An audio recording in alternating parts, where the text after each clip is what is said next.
We are back on the Rational Boomer podcast. Hopefully, your day is going well. It is Saturday, and as so often the case, our guest host is Ed. Everybody's excited when Ed comes in because he knows some shit. He's old, he knows history, and I always enjoy the conversation because it's such an easy conversation. After the many years of you and I doing these sorts of things, this is kind of a day off for me when I have you on the show. Well, and it's fun for me too. I mean, I get to pontificate and spout what the things that I've learned over 75 years of watching and listening and tucking stuff away and waiting for it to become relevant again. And you'd be surprised at how many times that happens where I see something and I go, oh, I finally get it. I understand why that was that way, kind of thing, you know.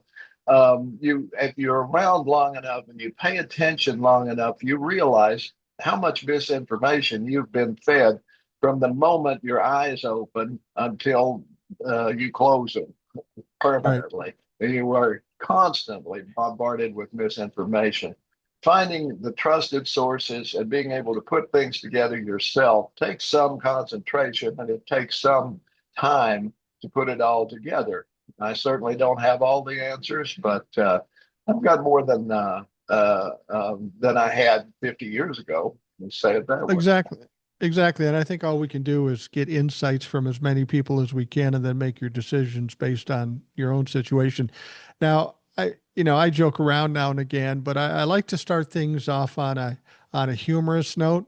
Mhm. And I want you to hear this email that was sent to me. It wasn't by a Right. listener.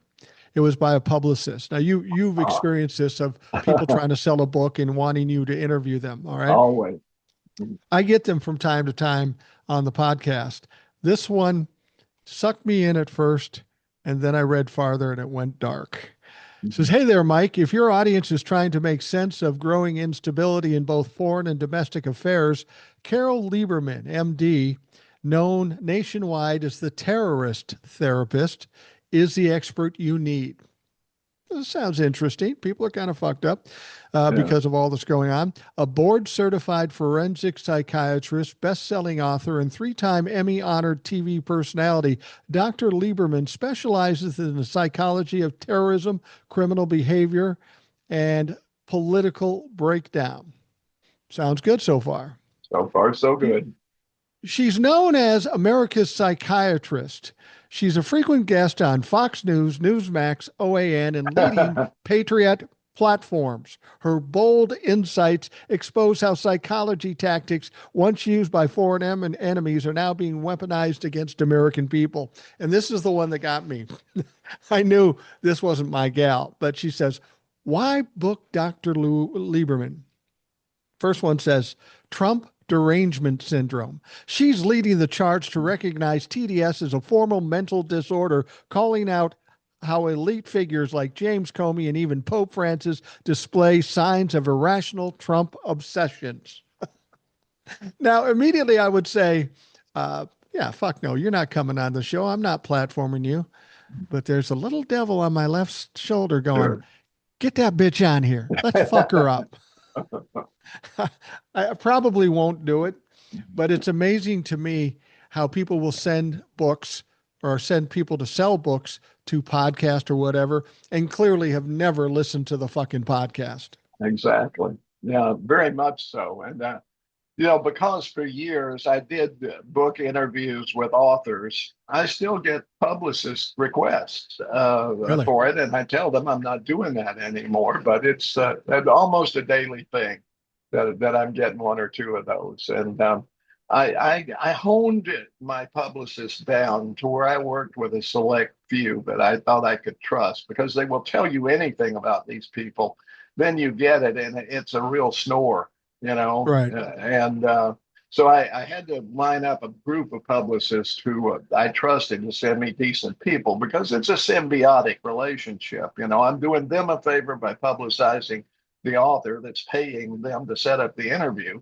And at the same time, it has to have enough entertainment value for me or had to have enough entertainment value for me to see it as a positive on the show. So, it's one Right. hand washes the other thing. And And I always told them, if you burn me once, I'm going to be it's going to be very, very difficult for me to trust you again. You better tell me straight up whether this is a turkey or not. And they I think generally general, did. I think generally speaking, trusting publicists is a bad idea That's for the probably most true. part. For the most part. Well, people are always anxious to hear what you're thinking about what's going on, and it seems like every time you come back on, there's always new shit. Yeah. And we could talk about any number of things. So I'll let you pick what we're going to talk about first, and then we'll kind of go from there. Well, this whole job statistics thing got my underwear in a bunch because okay, he doesn't like the numbers, so he fires the messenger, right? I mean that's historically done by tyrants, right? Don't bring me no bad news. Like if you've ever seen The Wiz, the witch sings that song. Right. Don't bring me no bad news, and that's could be the theme song of the Trump administration. They don't want to hear anything that isn't sunshine and roses, as far as they're concerned. Well, the job market sucks. We know that. Layoffs are way up. We know that. The industry is telling us that. And I'll have an anecdote for you here in a minute about getting my car oil changed. But at any rate, um, that really ticked me off that it ticks me off when the media doesn't just immediately call him out and say every president has had bad numbers at one point or another that they would rather were not reported, but they have not tried to stifle that. They can try to put a good spin on it. They can do whatever they want to do, but to challenge the numbers themselves, because the woman he fired was appointed by Biden, but she had to be confirmed by the Senate, and she was confirmed by, I believe it was 86 senators. So that means it was heavily bipartisan approval of this person. She's a statistics wonk, and there's not that many of them who are good at it, right? The people who really love digging in there and getting it right. And that's the kind of person you want in there. And that's the kind of person she was. What he wants is a yes man. And that's what he will try to do. He's going to get a Fed appointment because one of the Fed leaders just resigned on the board and went back to Georgetown to teach.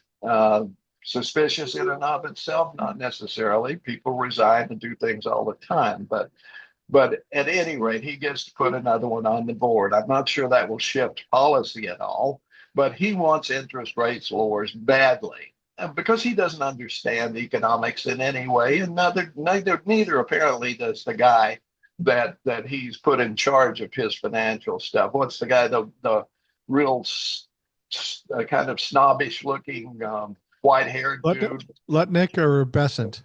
Bassett, Scott yes. Besant. Yeah. Yeah, who just happens to have a firm that bets against the stock market on long form bonds.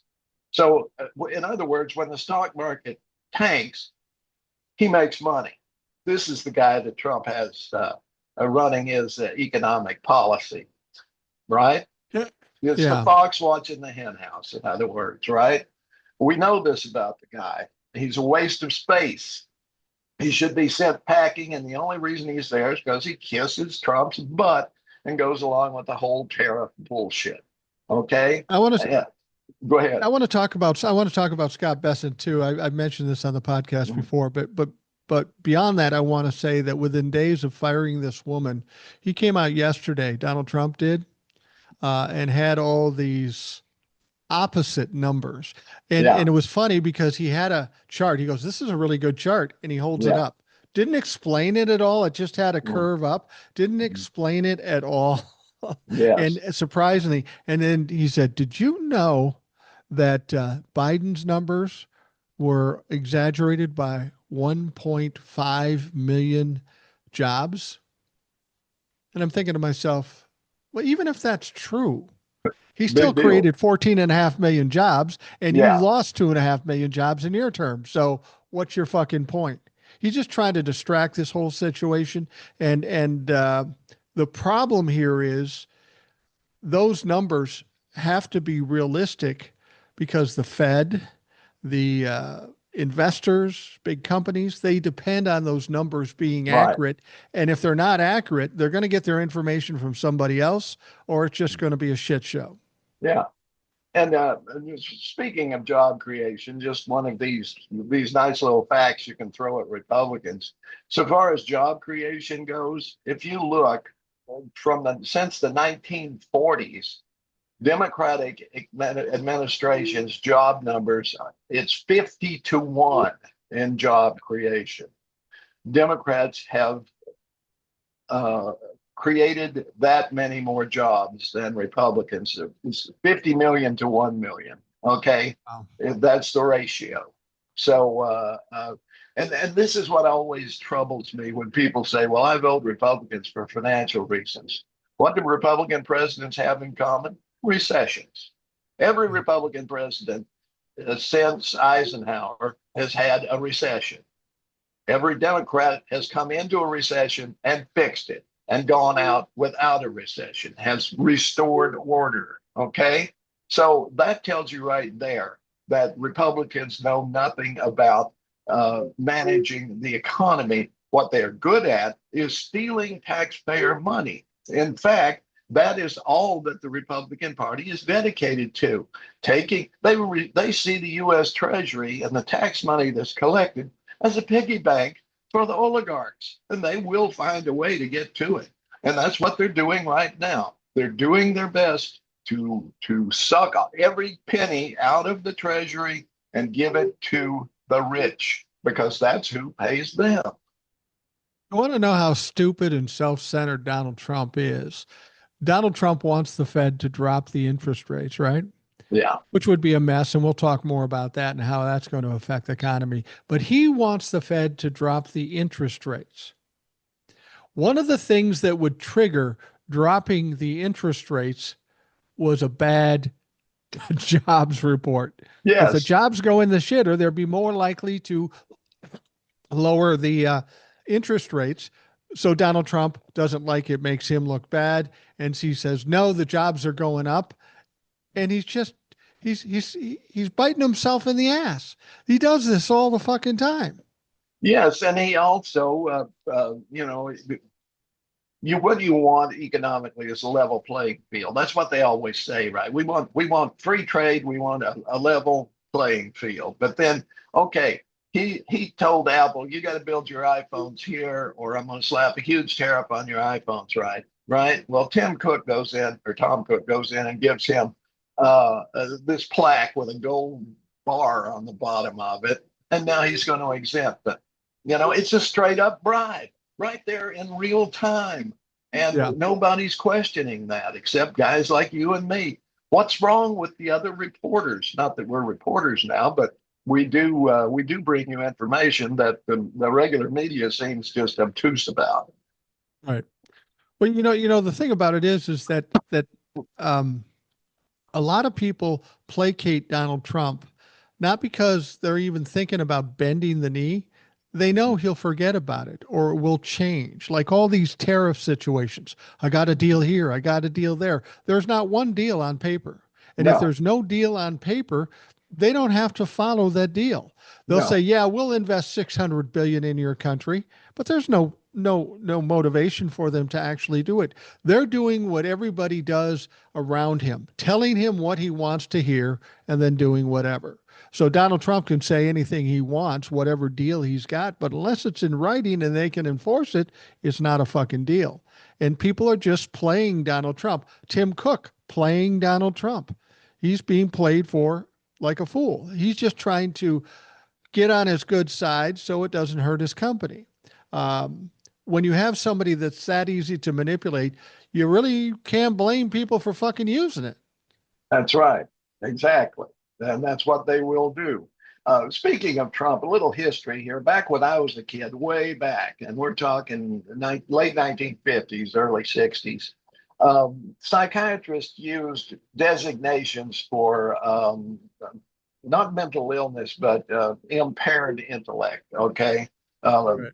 and the idiot was the worst. And then it was imbecile, and then moron. You remember the Three Stooges, you moron. Well, all Yeah. of those Yeah. terms have fallen out of favor. But they indicated severe, as they called it then, mental retardation on a graduated scale. Based on what I have seen and by fairly credible reporting about Trump's IQ, would be literally, legally a moron. That's better than I thought. I mean, I Yeah, heard yeah, somebody and it say actually is. It actually is a little better.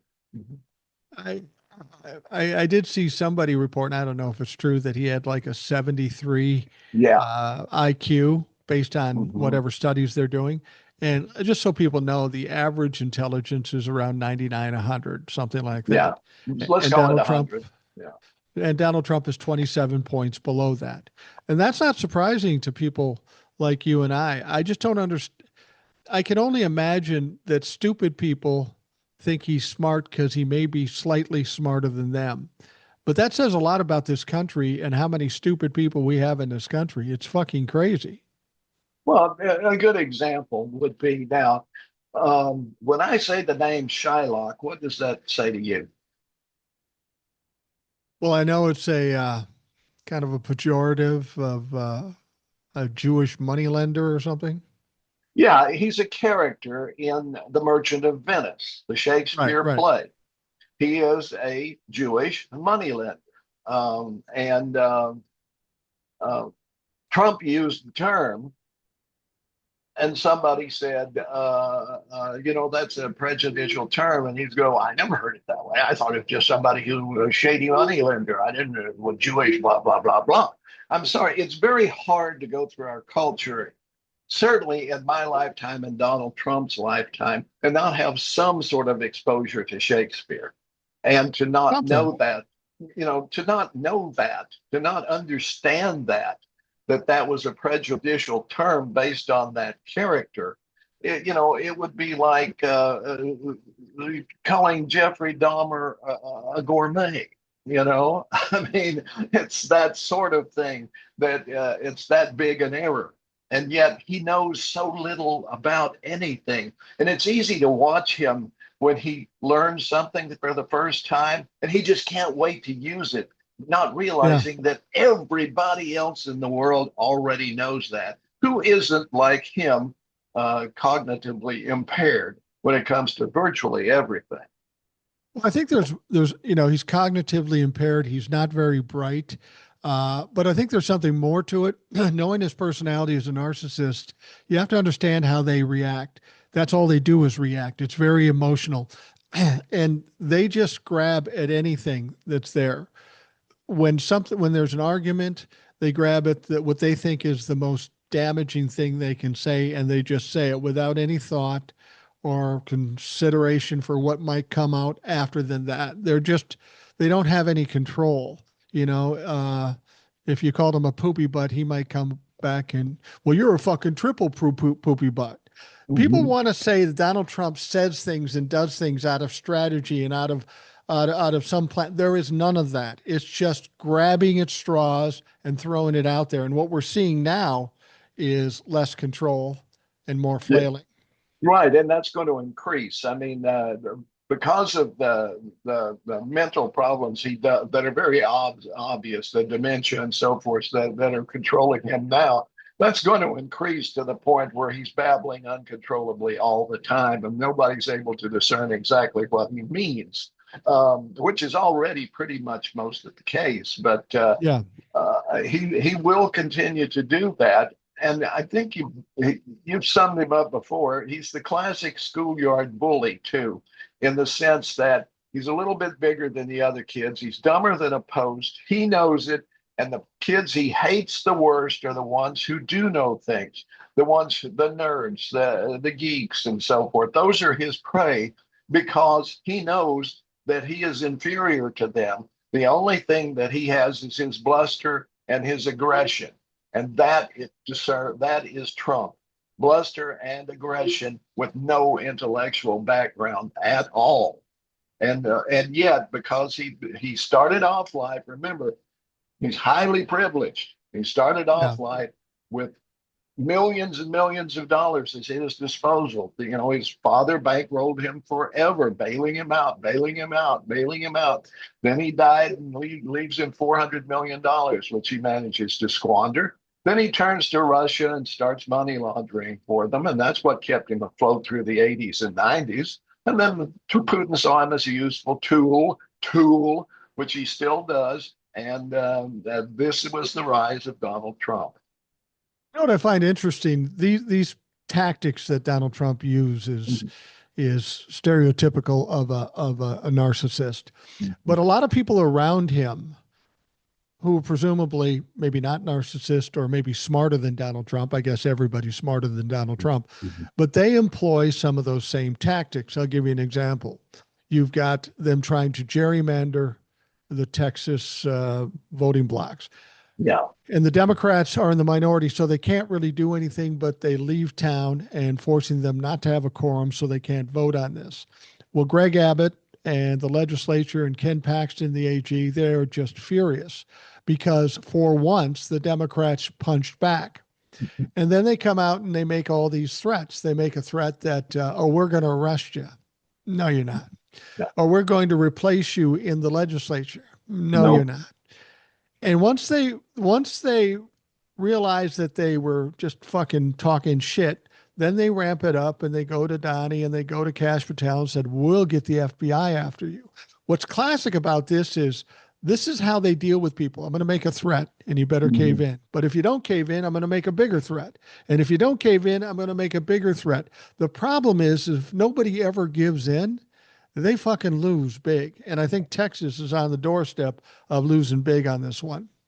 Yeah, and I certainly hope they do. And I mean, I was very encouraged. I was watching the Illinois governor's Pritzker.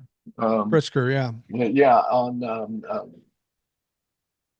Stephen Colbert's show the other night, Right. and he was saying nobody's going to arrest the ones that are here because a lot of them went to California, a lot of them went to Illinois. Nobody's arresting anybody here.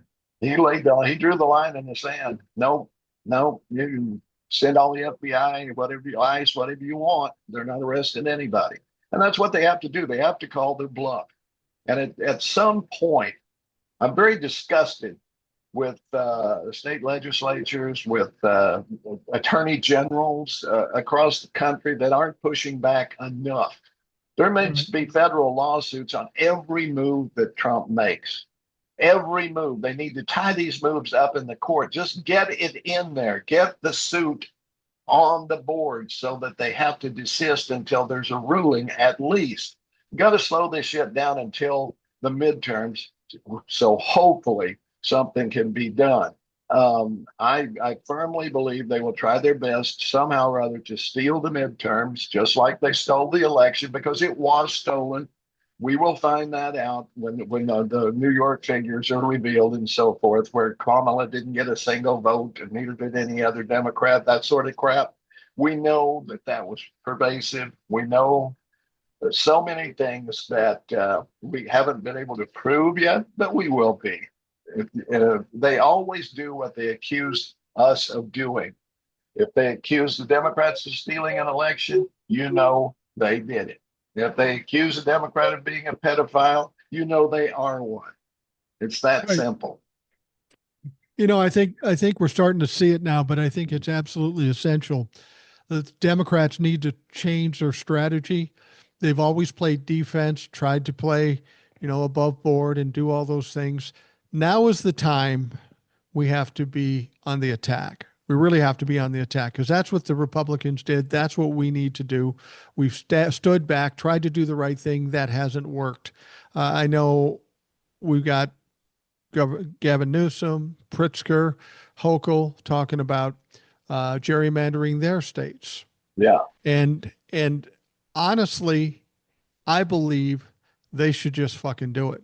They should just do it. Or at least do one of the states, because you got to slap them in the mouth to stop them. They're going to keep pushing and pushing. They're like an incorrigible child. They're going to keep pushing and pushing until you knock them down. So go ahead, gerrymander California. It may start a rush of them trying to do this.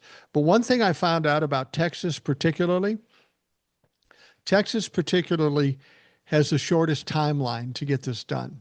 Yeah. It's got to be done by November 8th or it can't be done. Yeah. So them delaying and delaying is part and parcel to what Republicans do. And I think we should perpetuate that. Let them fucking Yeah. stay out till the end of October and then see what they can do because they won't be able to do it. Absolutely. And what was it? I saw Chief Justice John Roberts lamenting that the rule of law was crumbling in this country. Well, yeah, when you start at the top, you asshole, it's going to come down that way because the one of the first things that his court did was gut the Voting Rights Act, which would have taken care of all this gerrymandering and redrawing of districts and so forth. But no, this cannot be left to the states because they will always try to seek advantage by if you would take practically any state, and Democrats do it too, Yeah. and it shouldn't be able to do that. If it were up to me, they would take a square grid, lay it over the state, mark it that way, and that's it. Maybe there's a district where nobody friggin' lives. Big fucking deal, right? Maybe there's a district over here, it's all rich white people. Okay, fine. Over here's some poor black people. Okay, fine. Just make it equal as you can. That's the way it's supposed to be. Not draw these weird figures. So you go 150 miles this way and then 200 miles this way, and then you come back down and squiggle around, and that's the district. No, no. Anybody who's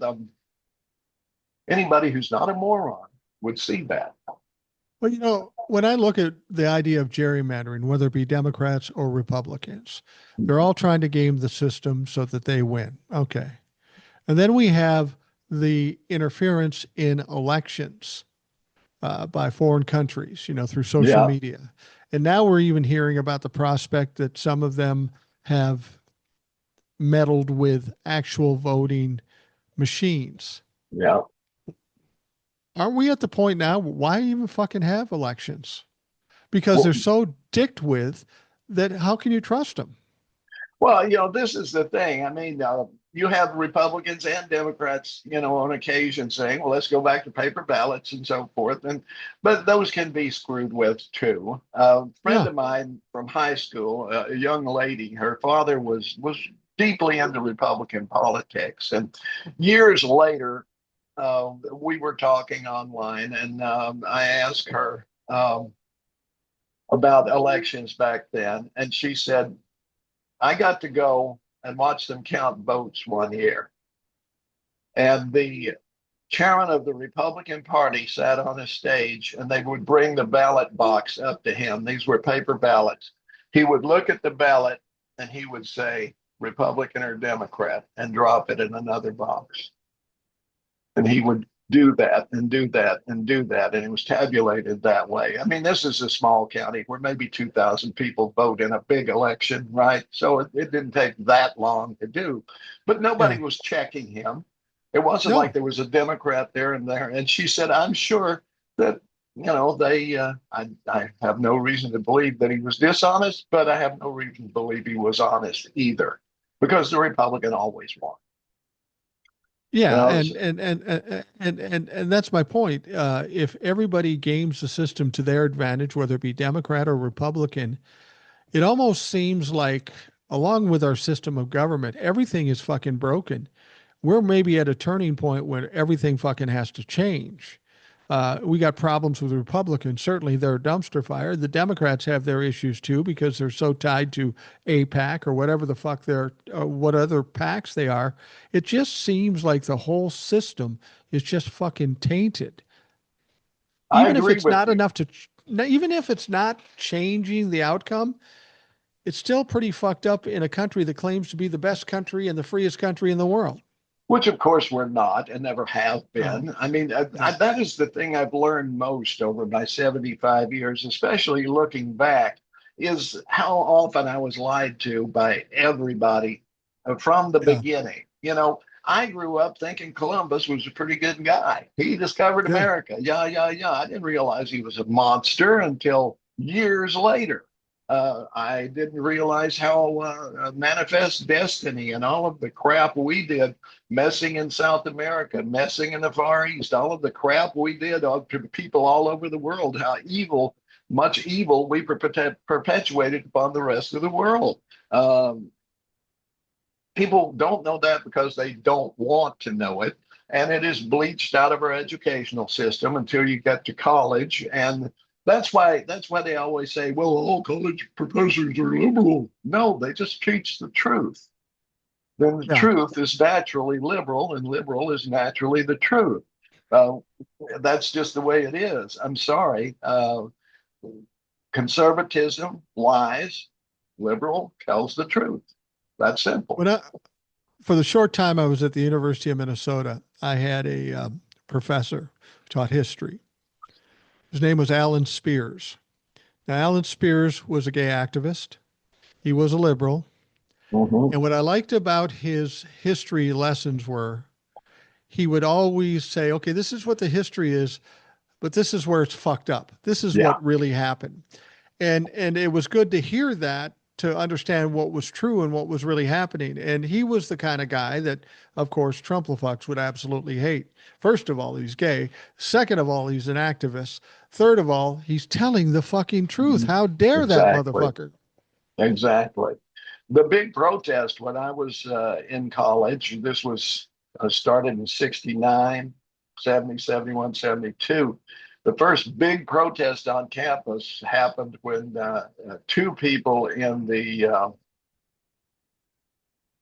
I'm trying to think which department, one of the social sciences, wasn't psychology, sociology, one in the sociology department, these two younger professors were fired or not rehired. And the liberal side of campus, which was quite small, because this was a land grant college with a big ROTC present. I had to take ROTC for 2 years just to attend, Right. for example, But and it was pretty conservative. You had the frats and sororities who were conservative. You had the commuters who were conservative, and then you had the freaks like me who were liberal, a small group. But the first protests on campus were over the dismissal of those two professors, and ultimately they were dismissed, not rehired. And life went on, but at least they got my feet wet with protests. It wasn't nearly as big a deal as the protests for relaxing girls' dorm hours, but it was there. When we talk about Donald Trump always fancies himself as a deal maker. Now, Mm-hmm. we know that he told us that he would end the war in 24 hours between Russia and Ukraine. Still raging on. Yesterday, when you're listening to this, when we're talking, it's today, but yesterday on August 8th was the deadline for Russia to enter into a ceasefire with Ukraine. And damn it, Mm-hmm. Donnie was serious about this shit. Oh yeah, He was dead serious. If you don't do it, there's going to be all kinds of sanctions. It's going to be tariffs. There's going to be hell to pay. I'm But sure some. Go ahead. well, no, but he was asked about it on yesterday on the Yeah, 8th, and he says, "Well, it's up to them." Really, yeah, Donnie? You made the threat. It's not yeah. up to them. And he's No, alluding to the fact that they're supposed to be meeting next week or the week after or yeah. whatever. But this just goes to show Donnie Trump's deadlines don't mean jack shit. No, He's not a tough negotiator. He's not a strong president. He makes these claims and these threats, and then he backs off of them because people don't believe him. exactly. And why should they? Because he never follows through. Somebody must have told him at some point, say anything you want, and 2 weeks later, they won't remember because that's Right. his go to. It's always 2 weeks. They're, oh, well, we're going to have our medical plan, and I'm guessing 2 weeks. The Right. Russia thing will be over in 2 weeks. Two Uh, weeks. yeah, it's always 2 weeks. You notice that, and I don't know why Trump voters don't notice that. The guy he's done exactly zero for the basic Trump voter. The people, the MAGAs and all of that. He's done nothing for them. He's done a lot for really rich people, He's done amazing things for really rich people. He's cut the shit out of their taxes and raised yours. And it's going to get worse. The big beautiful bill is going to add at least I've seen from $3,000 to $4,000 in taxes to everybody except rich people. And they're talking about, well, we're getting so much of this tariff money in, we're going to be able to send people checks. I've heard $600. So what they're doing is they're taking your money, because that's who's paying the tariffs. It's you, ultimately. They're going to take $4,000 of your money and give you a check for 600. Pretty good trade, right? That's a hell of a deal. You know, Scott Bessent was talked to the other day, yesterday, and he was pressured about these tariffs, and he admitted that the public is paying for it to a certain degree. But he always tried to couch it by saying, you know, well, some countries will absorb it, some retailers and middlemen will absorb it. That's absolute bullshit. None of them are going to absorb this, especially when we're talking about 50% to Brazil, Yeah. and we didn't even have a trade deficit with them. 50% may be more than their profit margin. So they fucking can't do it. To suggest that, Mhm. to say that, well, some countries will do this and some retailers will absorb it. No, they fucking don't. They'd be No, stupid to do it. The only thing they can do is pass it along to us, like everything else when it comes to the cost of products. well, for example, there's a company here in Tennessee that makes really high quality cookware, pots Okay. and pans, right? They have to import the steel to do that. They're raising their prices, and the guy goes, I have to. It's costing me $500,000 more than it did last year to manufacture these pots. There's no way I can absorb that and pay my people a decent salary. I'd have to cut salaries. I'd have to find ways to make up that, and there's no way to do that amount for a business my size. And it's because of the tariffs. And this guy voted for Trump. Yeah. Yeah. Hopefully he's realizing something. But, you know, Yeah. there's been some people, some media people saying, you know, the tariff thing so far hasn't really been that bad. Well, of course not, because he's made the threats and then he's backed off and then he's made the threats and then he backed off. But as of August 7th, these have gone into effect. Mhm. The real effects are going to be felt soon. Now, some of these businesses have stockpiles of product. It won't hit right away, but these these tariffs are in place, and that money is going to have to be collected, and it's going to have to be collected from us. The pain is about to come, and it's going to be interesting to see how Donald Trump tries to divert off of that. I promised you an anecdote, right? And if I've Yeah. told you this already, stop me because sometimes I tell other people and I forget. But I took my car in for an oil change and all of that. And, it's a new car. It's not 2 years old yet. So it's newer anyway. I took it in and I'm talking to the service guy when it's all said and done. And I said, how are the tariffs affecting you? And he says, well, shit's going to hit the fan probably in November. He says, already I've been chewed out by more people than I can tell you because the parts went up. He says, I've been dealing with that for some time now. That he said, well, number one, we never really recovered from COVID. And Sure.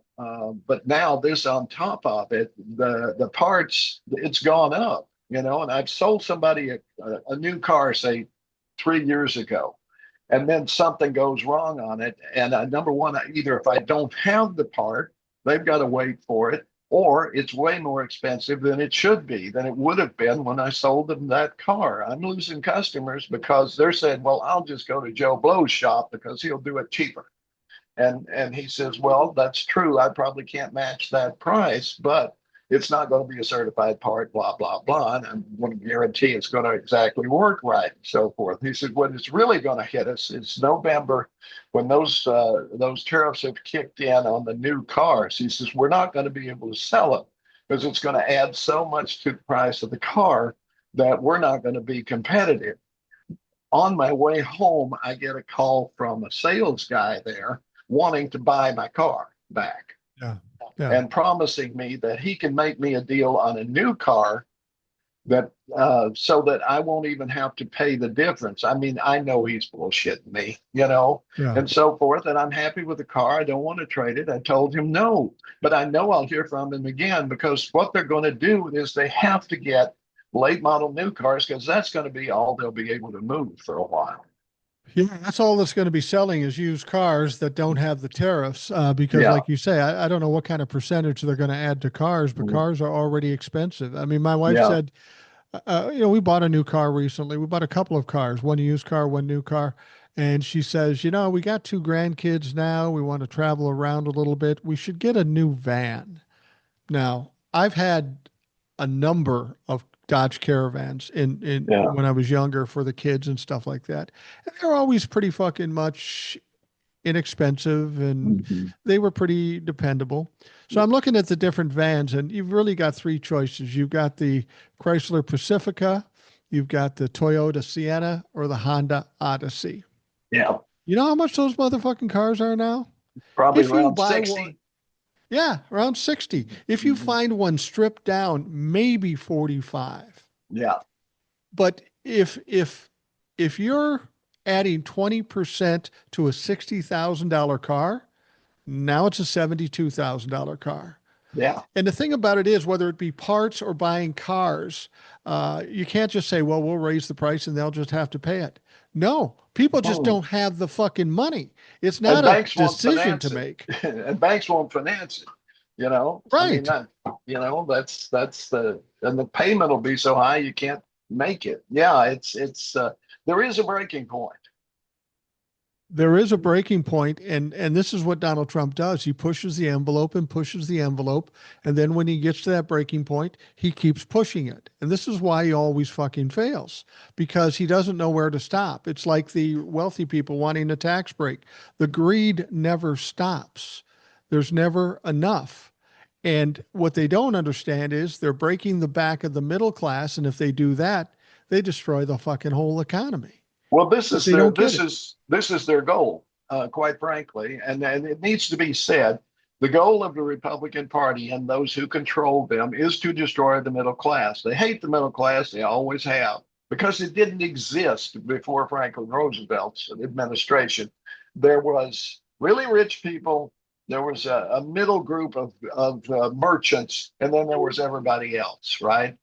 Right. And you could say the merchants, at least the upper, and there were professional people like doctors and lawyers. Okay, somewhere in there, you could call them middle class, but they weren't what we think of as middle class today. They weren't people who worked in a factory, made a salary that was enough for them to buy a home and a car and start to build wealth. That's what created the middle class, and that only happened basically in the late 40s, about 48 to about 73 is when that all took place. But they despised the middle class, and that's what the Powell memo was all about. This was he was a Democrat. He was a very conservative Democrat who worked for the tobacco industry. He wrote a memo to all of the big oligarchs and said, "Look, the corporations and so forth. People are getting educated. Their life is getting soft. They're taking political power. So you're not going to be able to do what you've been doing unless you fight back." And they took it to heart and they started investing and putting aside a part of their profits to empower things like the Heritage Foundation and these think tanks and all of that. And then they got Ronnie in there, and then later they got Citizens United, and that was the big one. That's the one. If we did nothing else to save the middle class, getting rid of Citizens United would do it. Getting rid of that dark money in politics, because right now they're just buying the elections. That's what it's Yeah. coming down to, especially in states like where I live in Tennessee, throughout the South and West. They just buy the election because they've got all the money. Democrats won't fight them. They don't have that money to fight back. So that they come in, they do all the advertising for these people, they write the bills for them in the local legislatures and so forth. They own these red states because of Citizens United. It's got to be dealt with. If it takes a revolution to do it, then that's what it'll have to be. Well, when you talk about Citizens United and money and politics, the one thing to me that's bothering me the most right now is APAC. Yes. APAC gives money to virtually every legislator or every member of Congress, whether it be Yeah. Democrat or Republican, and they all protect APAC. And this is tied to Israel. They say, well, it's not Yes. the country of Israel. Yes, it is. Uh, but the thing about it is somebody asked me, they found out that we give Israel $300 billion a year Yeah. for nothing, for Right. nothing. Nothing. We can't feed hungry kids, but we can give a fairly wealthy country $300 billion. And people say, why do they do that? And I said, it's very simple. They do that because Congress votes to do that. And the reason Congress votes to do that is when they get the 300 billion, they do a couple of things. First of all, they give their own people universal health and Yeah. free education. They do Mhm. that with the money that's coming out of us. And then they take the rest of the money and they put it in the pockets of the congressmen, congresswomen to continue this fucking little shit show of grifting money. Now, Mhm. when anybody ever talks negatively about Israel, Anti-Semitic. anti-Semitic, and if you want to call me anti-Semitic, that's fine. I don't really have any problem with Jewish people or the people in the country of Israel, but you're being led by a war criminal. Yeah. And the same could be said about this country. This country, most Americans aren't bad people, but we are No. being led by a fucking criminal. And our criminal has allowed their criminal to do whatever the fuck he wants. And Yeah. now he's talking about just taking over militarily the Gaza Strip, which is causing everybody a problem at this point. If anybody thinks that Benjamin Netanyahu is looking for peace, they fucking fooled you. He Oh does yeah. not want peace. He wants perpetual war. Exactly. Well, that's if you've ever read 1984, and I encourage everyone to go back and read it if you haven't, because it's the plan is right there. One of the Yeah. tenets in 1984, which is set in a Russian-like, let's say, uh, England. It's let's call it communist. It's an autocratic uh, country that modeled after the Soviet Union. Okay, and people say, well, that's the left, that's communism. It doesn't matter. Think of politics as a circle. The left and right come together at despotism. It really does. I mean, fascism, it can be from the left or from the right. It doesn't really matter. It's just a power exercise. But one of the things they do, and it's not even clear in the book if there's actual war or if there's just they manufacture it. If you've ever seen the film Wag the Dog, which I also recommend, you can see how it's possible to have a war when you don't even really have one. Okay, I think we've been Right. doing that since World War II to a certain extent, but they're always we've always been at war with Oceania is a placard, let's say that they use to, and every now and then a missile will come in and destroy a house or something to prove they're at war, right? Well, it's the government doing that, okay? Right. And it's we're not far from that right now. This whole idea that we have to have this gigantic defense budget, which nobody can ever really show us where the money went. I mean, there are billions and billions and billions of missing dollars. We don't know where they went. The black budget, we don't know what they do with that money. I have a strong suspicion it just goes into the pockets of the oligarchs. As a matter of fact, I'm sure of that. That's what Eisenhower warned us about. The military industrial complex is just a siphon for tax money. And that's all the Republican Party really is, an organ for transferring tax money to the pockets of the oligarchs. Well, it wasn't there a story back, you would know more about this historically speaking, but wasn't there a story at one point Donald Rumsfeld was the director of defense or whatever, He was and that, Secretary of Defense. Yeah. yeah, Secretary of Defense, and there was like $1 trillion missing and they had Yes. no fucking idea where it went. No Yeah. idea. And that story just died. Well, a trillion missing. All right, let's move on. Yeah. That Really? was pretty much it. send in the accountants, find it. I mean, the Iraq wars, all of those East wars were nothing more than a way for Dick Cheney's company to make billions and billions, trillions of dollars Right. as a contractor. And this is another thing. All of this government contracting, it's all done by people like Elon Musk and other oligarchs.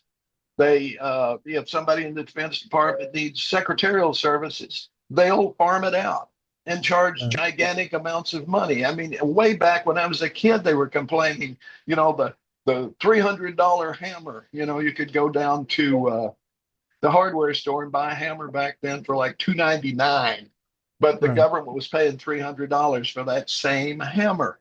Well, that's the way it is. That's the way it's always been. And they come up with these defense projects. Oh, we need a new fighter jet. So they farm it out bits and pieces to every state in the union so that the senator from that state and the congressman have to vote for it because it's jobs for them. It's money for their state. So they spread it out like that. They work on it for 10 years and abandon it. And all it was for was to take the money and give it to the oligarchs. Right. And, people will say, well, that's just all made up and stuff. No. We both work for a school district. I Yeah. also work for the Department of Transportation in Minnesota. Mhm. The waste and the ridiculous expenditures is fucking crazy. I pushed back on some stuff that the Department of Transportation did, and they said, well, they decided to do this. You got to stand with them. I said, no, Mhm. I'm also a fucking taxpayer, and they're stealing Mhm. my money. Fuck you. I'm not standing with that. They Right. didn't And like that. I was news director, and because we were owned by the school district, I had to cover district policies and so forth.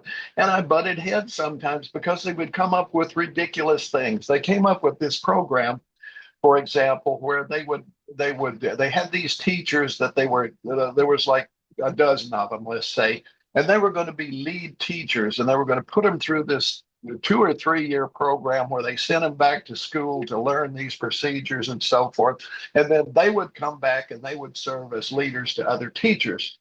At the press conference announcing this, I asked the superintendent, what safeguards do you have in place that these teachers won't be poached by another district as soon as they're out of school? They had none. No. They were relying on these teachers just to go and this was the Minneapolis Public Schools, which was always strapped for money. And I knew that every suburban district would be waiting for those teachers to graduate so they could double their salary and move them into the suburbs. And that's exactly what happened. One of the things I found interesting, my wife was a teacher, and she spent a lot of years, 30 years as a teacher, and she was a good teacher. But one of the things I saw regularly happen is somebody would come up with a new curriculum Mm-hmm. and they charge the district 1 million, 2 million, 3 million for this curriculum. And then after a short time, they go, oh, that doesn't work. And then Abandon that.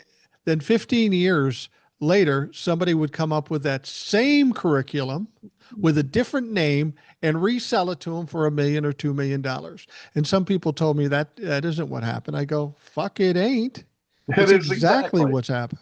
And I can tell you, first it was phonics and then it was whole language. I can remember that. And I remember when they said, well, we're going to whole language now. And I thought, wait a minute, let's look at some. And it was just phonics redone. Yeah, exactly. The other thing that would happen too to drove my wife nuts was they'd get these young teachers, 25, 27 years old, and they train them a certain way. Yeah. And then they would sit down with the teachers with 25, 30 years experience, and they would train them how to do it. And I really have a feeling for that because like when I was doing the traffic for the radio station and working with MnDOT, they bring in our program director, Yeah. Travis. And I don't give a fuck if you don't like it. Travis comes in, he's 34 years old. He worked at one station in a fucking rural area that didn't even have traffic, and he kept trying to tell me how I should do my job. Mhm. Well, the problem here is the job didn't exist before I was there, so I kind of invented how to do the job. And this Exactly. motherfucker wants to tell me how to do it, and he's getting paid more money than I am for actually doing the job. And I constantly push back. I said, no, I'm not going to embarrass myself on the air because somebody like you thinks you're smarter than me. I'm a, People say you have a problem with authority. I don't have a problem with authority. I have a problem with authority that's dumber than me. Mhm. If you're smarter than me, I'm here to listen. But if you're dumber than me, I'm not going to do it just because you got a fucking job, because you knew somebody and you're making more money than me. And I'm the one creating the fucking money. This happens all the time in government. It's so bureaucratic and so much bullshit. The waste in government is huge. That's the one thing I will agree with Republicans. There's a ton of waste, but you've got to be able to be surgically cutting out that waste instead of cutting a ton of people out of a job that aren't necessarily wasteful. Right. I remember when I was in basic training in the Army. Right at the end of basic training, I got an upper respiratory infection. I was in the hospital for a few days, and whatever reason, my orders got lost. So I had to stay in the basic training company when everybody else left, right, and went on to their next assignment. So I'm there for like a week. And actually, the permanent party people, the drill sergeants, and all of that, they immediately accepted me as well. You're not a trainee anymore here, and they actually gave me shit to do that was no problem. Mostly, I just hung around, right? Right, So I'm right. sitting in the break room, and I'm reading this article in I don't think it was one of the men's magazines of the day. I wasn't looking at the pictures; I was just reading the article. But it was by Robert Heinlein, the science fiction writer. And he Right. was lamenting the fact that the Vietnam War was causing so many guys to go to college. And when they went to college, they took the easiest thing that they could take, which was elementary education. Right. So he said, or secondary. And he said, this means that for the next at least 20 years, we're going to be inundated with really shit teachers because these guys don't want to do it. They're only there to get out of the draft and they're taking the easiest thing they possibly can. And so this is going to destroy our educational system. And later, when I was actually working in the educational system, I saw that he was actually kind of right Yeah. in a lot of ways. And I maintain that you can take a certain individual, put them in a one room country school with a pot bellied stove, and they will turn out brilliant students because they're natural born teachers. You can take another person and you put them in a huge suburban district with all of the money in the world, and the kids will turn out lousy students because the teacher couldn't teach. Teachers, I think, are to a certain extent born, not made. You can enhance them, you can give them the tools and so forth, but they need passion for their subject and they need the ability to maintain order and they need to be able to reach the kids. And that can't be taught. I really do not think it can be. You have to have a passion for teaching, like you have to have a passion for art or anything else that doesn't pay that well. Because as we know, teaching does not pay up to the standard that the effort put into it by any means. Oh, no question. My wife was a teacher for 30 years. She was a born teacher. She was a good teacher. People liked her, respected her, but she took no shit. She wasn't an easy teacher, but the kids still liked her because she was at least fair about it. I've met other teachers in the Minneapolis Public Schools District and other teachers around. There are some really good teachers, but there are some absolute dumb fucks. I mean, absolute dumb fucks. And if my kid was in their class, I would get him out of there as quickly as possible. I mean, I had a debate one time with a teacher, and we were talking about the flag. This is way back, Mm-hmm. and they said, "I don't understand why." This was a teacher. They said, "I don't understand why there's 50 stars on the flag." I said, "Really? Why? What makes you? What confuses you about that?" And they said, "Well, there's 52 states." No, there's not 52 states. There's 50. But you're forgetting about Alaska and Hawaii. No, I'm not forgetting about them. There's No. 50 fucking states. And they Mm-hmm. were convinced that the contiguous states was 50. Alaska and Hawaii were 51 and 52. It's just, and if it was just some dumb fuck working in a factory that drinks beer all day, I'd be cool with it. Okay, yeah, you didn't know. It's not surprising. But a fucking school teacher, for fuck's sake. Well, yeah, and it's not like it's hard to look up, you know. No, no. All you have to do, even if you didn't have the internet, you could go over to the World Book, flip over in the US and look at the map and count the damn things, right? Yeah, I can remember when there were 48 states. I can remember when Hawaii and Alaska came in. First Alaska, then Hawaii. I Right. can remember that. And they should have added Puerto Rico too, but racism kept them out. Yeah. And they should still be there. Washington, D.C. should be a separate state too. But they don't want that because they know they would be, quote, liberal. Right. Exactly. Well, we've got to talk about Epstein because I think it's Yeah. important we keep that in the narrative and keep that loud because it's the one thing that is apparently the Achilles heel of Donald Trump and the Republican Party.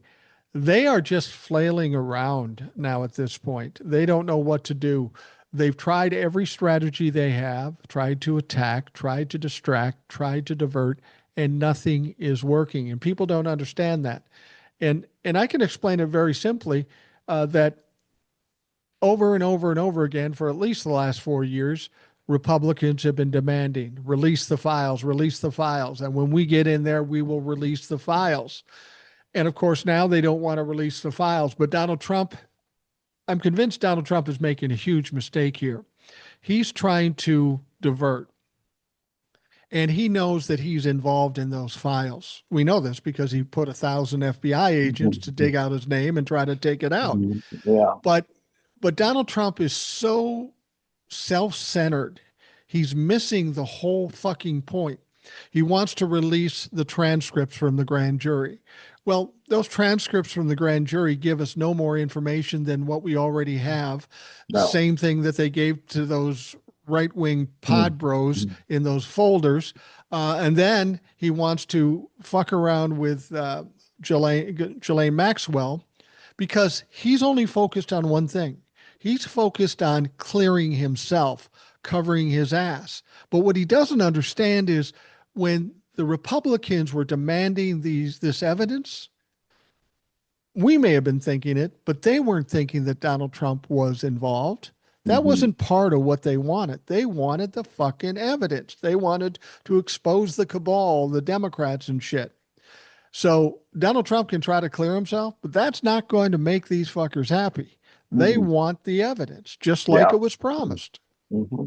Absolutely. I mean, to show you how clueless Trump is, the story was going that he and Epstein, the friendship broke up because Epstein came to Trump and said, I want to show you this property I'm going to buy, bid $38 million for it. So they go look at it. Trump goes back behind closed doors, bids 40 million for it and gets it. It's not even his 40 million. It's $40 million in Russian money that he is cleansing for them, right? It's Russian oligarch money.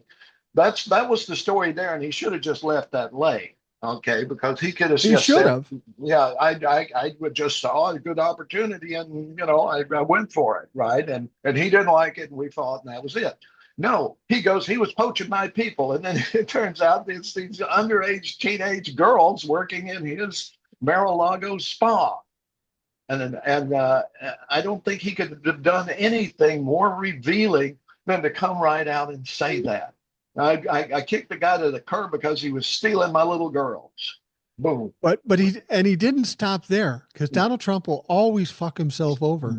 Yeah, he was stealing my girls. And then somebody says, was one of those girls Virginia Giuffre? He goes, I don't know. Yeah, I think it was. Well, you dumb motherfucker. The one girl that has been out there who's now committed suicide, presumably. Yeah. And she was assaulted and raped and done everything with this poor girl for Jeffrey Epstein. And you own up to the fact that, yeah, I think it was her that was taken. Tie yourself closer to this whole fucking bullshit. I mean, Jesus Christ. The other thing I think about Donald Trump, too, knowing his personality, we're now hearing about all these financial issues with Jeffrey Epstein. Yeah. This Ron Wyden, this senator from, I think, Oregon or Washington, came out, and they're looking at the financial issues. There's like four Four banks involved, and there's a total of $1.5 million or billion dollars, Billion. $1.5 billion, a lot of fucking money. Now, Jeffrey Epstein claims that Donald Trump and he were best friends for 10 years. Jeffrey Epstein even said that Donald Trump was kind of a mentor. He said that. So if Donald Trump is involved with somebody who's making $1.5 billion, are we to believe that Donald Trump didn't involve himself in that money somehow, that he would want to get a taste or that he didn't get a taste? I think that may be more problematic in this whole thing than the actual assaulting of little girls. I'm sure Donald Trump did that. There's plenty of evidence that suggested that, but I think he was involved deeper in this. And some people even suggested that he may have been a recruiter for Epstein, and then Epstein would pay him money. I don't know if any of that's true, but it doesn't sound out of the realm of possibility knowing what we know about Donald Trump. I didn't remember when Ghislaine Maxwell was going to court. I mean, was being tried. He said, "I wish her well. Yeah. I wish her Because he well." didn't want her to talk. Exactly. Knowing everything he knew that she was accused of and everything, it wasn't like, well, I hope she's not guilty of that stuff. It was like, I wish her well. And now he sends his private lawyer, his Stormy Daniels lawyer, the guy who was involved in all of that, sends him to talk with her. And the very next day, they send her to Club Fed, the nicest prison in the world, where they have puppies and they can take classes and so forth. And this woman was sentenced to 20-year hard time.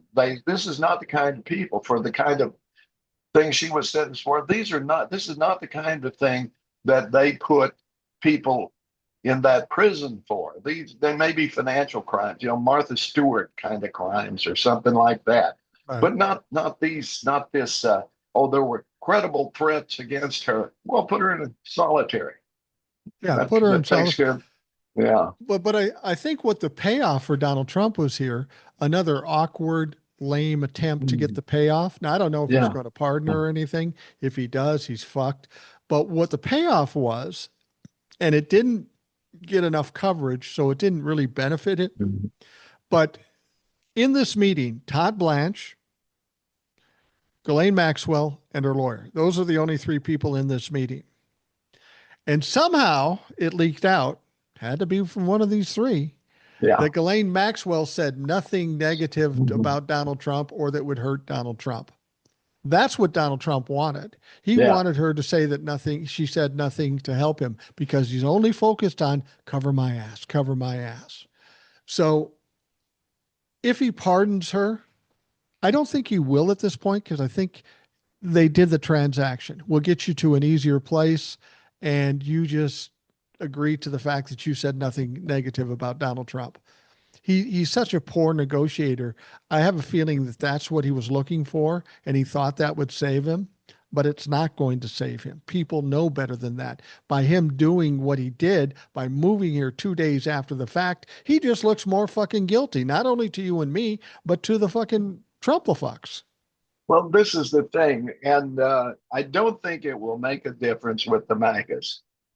I mean, they are that morally bankrupt now. They are so identified with Trump. He is so much a part of their self-image that they'll excuse it. Well, everybody does that. Everybody wants a young girl if they can find her. What did he do? She probably lied about her age. That kind of What's she stuff. wearing? Yeah. Yeah, yeah, that was it. Yeah, she seduced him.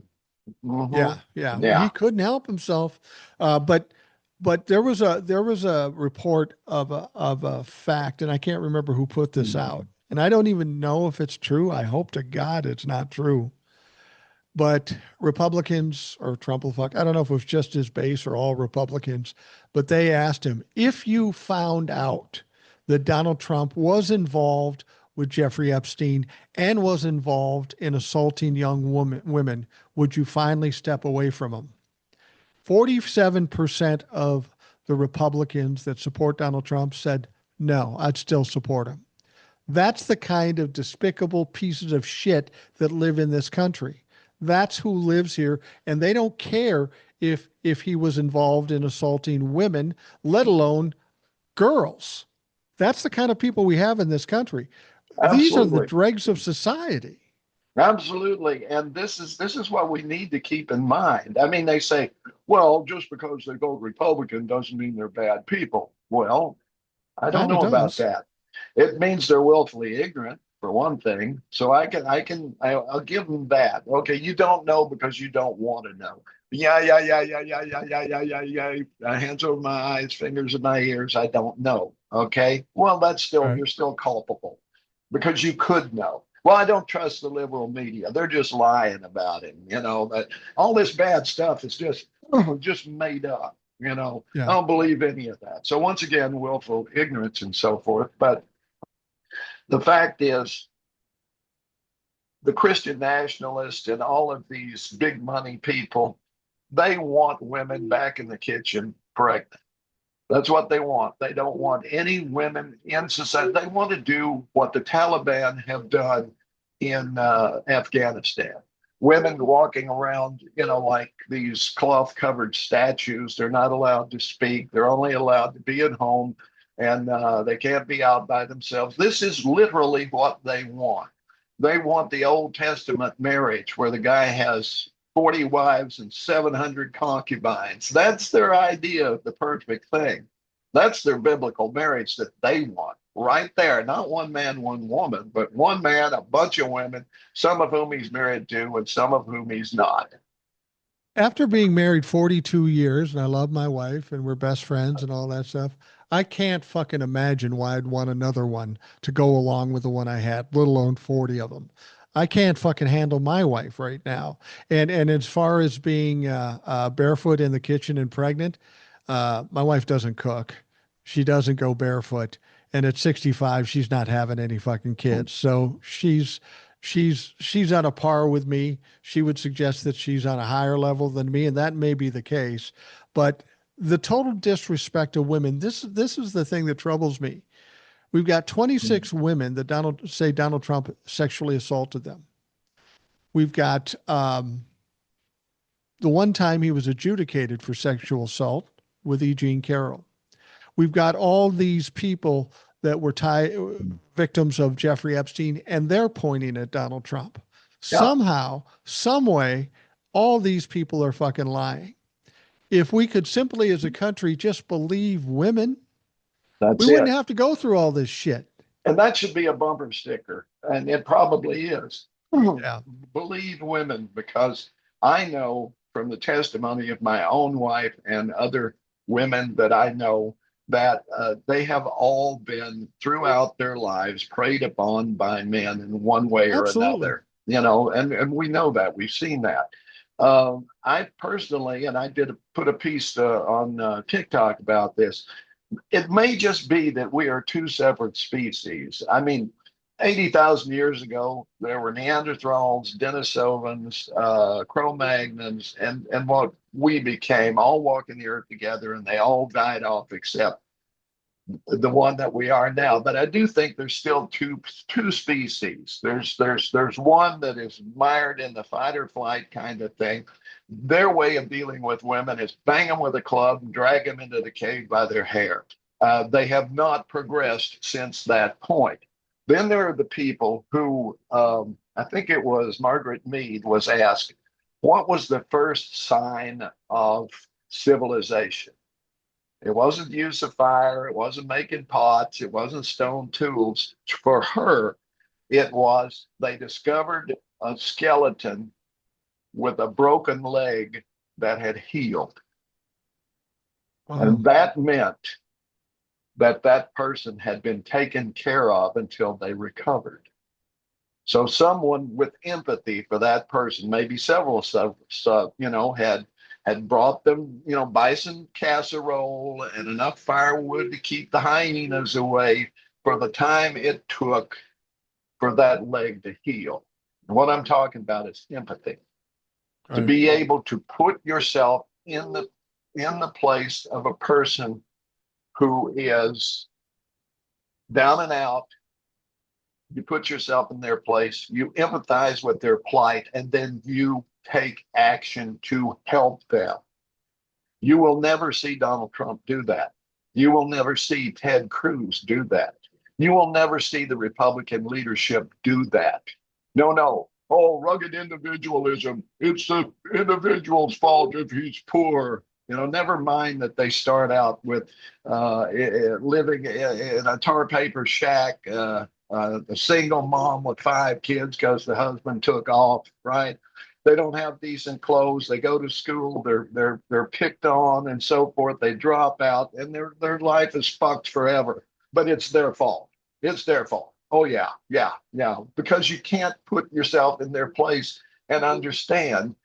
And or maybe somebody is in a car accident, and then they get hooked on pills and they fall down after that. I still have empathy for that person because they didn't know they were going to be addicted to those pills. Their doctor didn't even know it because the oligarchs who own the damn pharmaceutical companies hushed up the fact that this was a highly addictive painkiller. Right. And that's why the whole South now is addicted to opioids because of that, because no empathy. So I do think we're two separate species. We have liberals who have the empathy gene, and we have conservatives who don't. Now they're going to die out eventually, but we've got to maintain until they all do. Or, we could breed them out of existence, but my God, who wants to do that? Yeah, no shit. Well, the thing about it is, this is ultimately what's going to happen. These people who say natural selection, the survival of the fittest, and all that stuff, that's fine. You want to be the tough guy and let the weak die. But here's the problem: what Donald Trump is doing now, he's turning those strong people into people desperately in need or harmed in their own way, taking away farms, taking away businesses, taking away jobs. They aren't going to get the help they need because they voted for a guy who doesn't believe in giving any help. So these people that are going to be the strongest of the fittest, so to speak, and pull themselves up by the bootstraps, Donald Trump is putting them in a position not to be able to do that. And they are going to suffer, and they are going to wonder why there's no empathy, but it's because that's what they fucking voted for. Let me tell you a quick story my brother told me yesterday. My brother's a little bit older than me. He pays someone to mow his lawn. I mow my own because it's exercise for me. Okay. But I'm chintzy. I don't want to pay somebody $60 to do something I can do in 2 hours by myself. Okay. Right. I'm just chintzy. But he has this guy who's not that much younger than him, actually, who's mowing the lawns for him. The guy didn't come the day he was supposed to. He showed up the next day, and he's got a bandage on his wrist. He says, "I'm sorry, I can't do the weed eating because I can't hold the weed eater. I can mow," and Bill says, "That's fine. I've got a weed eater. I'll do that myself." Right? This guy was working in a factory, and he got laid off. And he was also doing lawn mowing, by the way, but he got laid off. So now he only has lawn mowing. Well, then he fell and he hurt his wrist, right? So here's a guy who was working his ass off in a factory, and he was then going home and mowing lawns and stuff. He hadn't had his hand looked at yet because he doesn't have health insurance, and he didn't know what it would cost. So he's still mowing. He can't do the weed eating. He's mowing, and he told Bill, "I've got 5 to do today, but I don't know if I'll be able to do it. I don't know if I can get through it." And he's in his And, 70s. well, he's probably 60s, but late 50s, 60s. Okay. My brother's 77. I'm 75. He's probably 15 years younger than us. But these are the kind, and I bet you money he voted for Donald Trump. Oh, But yeah. I feel for the guy. I feel for the guy because he has no options. At this age, what's he going to do? He was working in a factory. Now he's doing, and he had to have his lawnmower in the shop because it broke down. This is his livelihood. He had to do that, but he couldn't go to the doctor. And he's hoping that it heals up on its own. It may not. We don't know. I, I, I tell you what, that's the most agonizing thing to feel. I mean, I think we probably both been there in our Oh lives when yeah. we were Oh younger, yeah. where you feel like you had no options, no money, your car breaks down, you don't have the money to fix it, your furnace goes out, you don't have the money to fix it, and you feel uh, desperate and you Yeah. don't know what to do. Those are tough times. But can you imagine being in your 60s or even 70s with nowhere to go and no help to be found? That's got to be fucking devastating. That's got to be terrifying. And unfortunately, the Republicans don't care whether Democrats or their own people are put in that position. What a way to wind down the rest of your fucking life thinking, I got a hurt hand, I can't go in to get it fixed, or I got a heart palpitation, I can't afford it. So you just fucking die. And that's what the Republicans prefer to happen. Oh yeah. Survival of the fittest until they're not the fittest. That's right. And it's the whole Medicaid thing. I mean, the idea that they're going to throw all of these people off Medicaid that they claim are, quote, able-bodied. Well, they're not. They're elderly.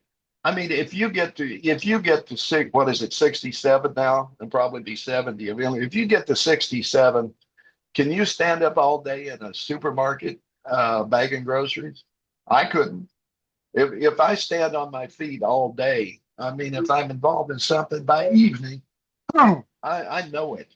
I know. And Yeah. to have to do it again the next day and the next and the next, no. We have to have this realization that at some point you just can't keep putting one foot in front of the other. You know, well, you should have got a better job. You should have done this. You should. The people who say that are all privileged people. You know, there's a guy who lives 2 houses from me who, you know, he's always shooting off his mouth about how, well, I made it, anybody can. The guy's parents gave him, they sent him to college, they left him a boatload of money, and so he's a self-made man. Yeah, right. Stuff it up your butt, you know. And there's so many people who are in that same category who seem to think that because, you know, to quote Ann Richards, were born on third base and think they hit a triple. Yeah. There was a phrase my dad used way back in the 60s. I don't, it's funny. I think of my dad and there isn't much he told me that was valuable, but there was a phrase back in the 60s or 70s, and it was might makes right and the masses are asses. And I think that's the opinion of wealthy people. They Yeah. look down on people that are poor or even in the middle class. I'm better than you. Well, I will tell you this. I've met a lot of wealthy people in my time. I know them. I've met famous people in my time. None of them is better than me or you. They have different circumstances, but they aren't better people. In a lot of cases, they're fucking worst people. I tell you what, um, I learned a hard lesson, um, and it was a valuable lesson.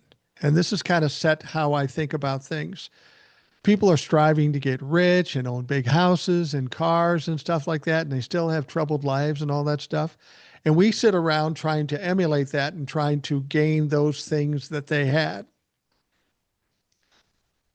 One day I met a young man, probably in his mid 20s, and he had Down syndrome. Mhm. And being a normal person, I thought, oh, this poor kid, you know, he's never going to have the Mhm. houses. He's never going to have all this stuff. I feel bad for him. Then I really looked at the situation. I talked to this kid.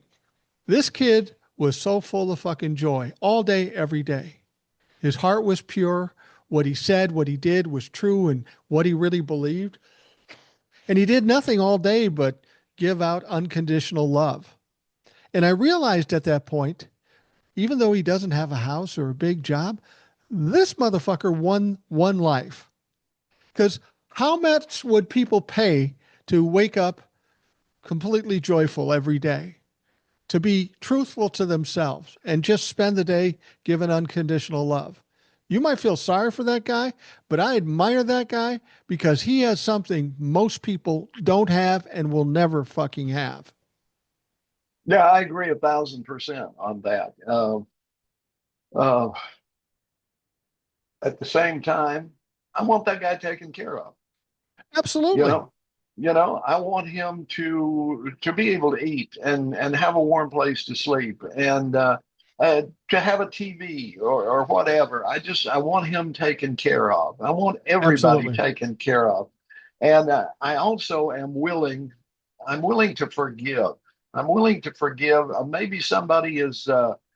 Started off rough in life and made some mistakes and so forth. If they're willing to turn it around, I'm right there to help them. I hate prisons. I think prisons are the worst thing that we could ever possibly do with people. Granted, there are some predators in society that have to be dealt with. They have to be kept away from the populace. But locking them in these dismal cells for the rest of their life, make them do something, give them the opportunity to do something positive, and they will learn from it. I've seen so many, that they let them work with dogs and stuff, and that turns their life around. I think anybody can turn their life around given the opportunity to do it. But we are so quick as a society to equate people with garbage. They can't be saved. There's nothing that we can do for them, and that's not true. That is just not true. And maybe I'm over empathetic. I don't know, but I know that I've just missed dire poverty many times in my life. I've been lucky. I've Yeah. had some skill, I've had some talents, but mostly, I've been lucky. I think most people are either lucky or unlucky, and maybe you make your Mhm. own luck. But when we talk about prisons, there's a lot of issues with it. First of all, if you're trying to rehabilitate somebody, I'm not talking about a mass murderer or a serial rapist or something. Those people should be No, locked away and the key should be thrown away. But there are people that commit crimes. There have been people in for having too much marijuana, even though it's legal in some states now. If you put them in a prison, lock them in a cell with a bunch of other horrible people, you're not going to rehabilitate these people. no, But the problem is that there's no motivation for them to rehabilitate anybody because prisons are big business now. And yeah. that's where the problem is. These subcontractors or these contractors that build these prisons and make millions and millions of dollars, they have no motivation to treat these people well. Or it's like the detention camps now. Yeah. We've got all this money going out, and they're treating these people and making them live in squalor, not feeding them. That's just not what America is known for doing, but they're allowed to do this all day, every day. I mean, if we had video going through these detention centers, I think a lot of people would be devastated and sick to their stomach to see how people are being treated. I would hope that they would be, but we know it's happening and it infuriates me. It Yeah. infuriates me that I don't have the power. I'm not a senator, let's say. If I were a senator, I would get as many other senators together as I could, and I would go to one of those. And I would say, I'm a fucking U.S. senator. Get out of my goddamn way. And I would Right. carry an M15, an M16 with me if I had to, but I would open that place up and I would show them. That's what needs to happen. I don't give a shit about these people. If I have to shoot one of them to get in there, I'd be glad to do it. And I know that doesn't sound very empathetic, but when you're dealing with really evil people, sometimes you just have to take those means. But I know that I have seen it happen where Congress people and so forth tried to get in there and they tried to frame them from assault and so forth. You don't stop. You keep going. You go back Yeah. again and you go back the next day and you go back the next day and you keep doing it and you do it with more and more people until they finally have to capitulate. It's time to fight. It's not time to back up and just cower before them. We have to fight. And I'm glad to see that it's starting to happen, but it has to happen more. It has to happen more, has to happen big. There was a story that came out yesterday that I think three members of Congress, Democrats, went down to the Alligator Alcatraz Mm-hmm. or whatever. And these three members of Congress were kind of locked in an area. They could not get out. Mm-hmm. I mean, the audacity of taking members of Congress and locking them out, not letting them see what they're entitled to see. There's got to be some retribution for this. Unfortunately, with the DOJ the way it is, and Right. and the legal system way it is, they get away with it. So that's why, when people say, well, we can't fight dirty like they do, Yes, we we can. have to. We have Mhm. to, because it's our only option. Doing the right thing doesn't work anymore under these circumstances. We got to fight them on their level. It's unfortunate. It's maybe distasteful to a lot of people, but that's where we fucking are. Well, that's what this whole deportation thing is about. In my opinion, and I think I can back it up. The private prison industry was one of the largest donors to Donald Trump Mm-hmm. for this very reason. They're not really going to deport all these people. What they're going to do is put them in these prisons for a time, let these guys make all their money, and then they're going to release them back under the auspices of farmers and meat packers and so forth, like that. It's like I talked to you about last time when they had the big Mississippi flood in the 1920s, and they put all the Right. black people in these camps, and then they had to work. They had people, white people could go and use their labor and so forth. That's what they're going to do with these deportees who will never be deported. They're just going to be put in these camps for a while, and then they're going to be farmed out again, and it will be legal slavery. That's what they're going for because, oh, they love slavery. Oh, they love that so much. They really do. We're going to wind things up here, but I just want to ask you, you talking about we need to fight, uh, and we're seeing a little bit of it. Are you feeling comfortable with what's going on so far, and how much farther do we have to go? We got a long way to go, and I'm not comfortable with any of it. I see some individuals who are raising an alarm. Every Republican, I mean, every Democratic legislator, every one of them, every senator, every congressperson should be using their bully pulpit every day. They should be Yeah. calling their local newspapers. They should be calling the local TV stations. They should be on there telling what they know about what's going on. They should be putting bills every day. They should be introduce a bill every day that Congress is in session, which of course we can't do in the House right now because they ran away, so they wouldn't have to do the Epstein vote. But they have to be doing every filing lawsuits, tie them up in the courts so that they can't do what they want to do because it's in the courts, right? And that Yeah. a judge will put a stay or something on it. Fight every way we can, but it has to be done because otherwise we're done. If we don't do something in these midterms, I fear for it, and at some point they're going to turn on you and me.